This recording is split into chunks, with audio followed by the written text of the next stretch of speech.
I'm Izzy, and today I want to talk to you about Goetta. Goetta is a savory breakfast dish from Cincinnati, Ohio, which is where I'm from. Hyper-regional cuisine is food that's tied to one area and reflects the culture and people. Things like Philly cheesesteak, or po' boys from New Orleans, or fried ravioli from St. Louis. Immigrant communities adapted these recipes to local ingredients and economy, and they survived through cultural pride and local identity. In the mid-1800s, Germans immigrated to Cincinnati, making up 50% of the population by 1850.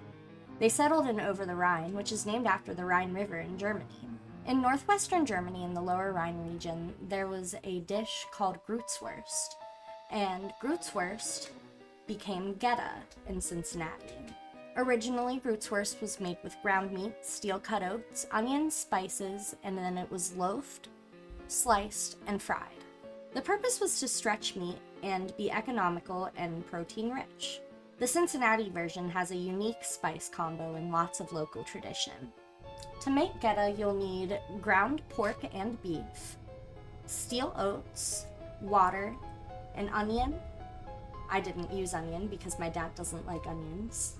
Salt, pepper, and I used sage and bay leaves. To make Goetta, you'll want to cook the oats. I cooked my oats for 2 hours. And then you'll want to brown the meat. I cook the meat inside of the oats, and that takes about an hour.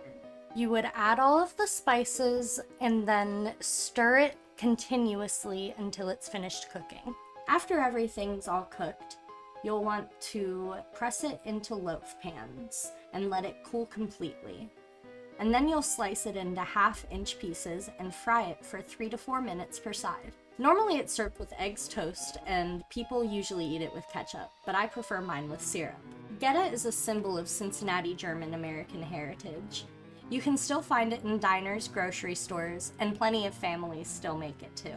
It's a great example of hyper-regional cuisine. I invite everybody to try Goetta or explore regional dishes. Goetta is hearty, flavorful, and historical and culturally significant. Thanks for listening, and maybe make your own Goetta or explore local food in your area.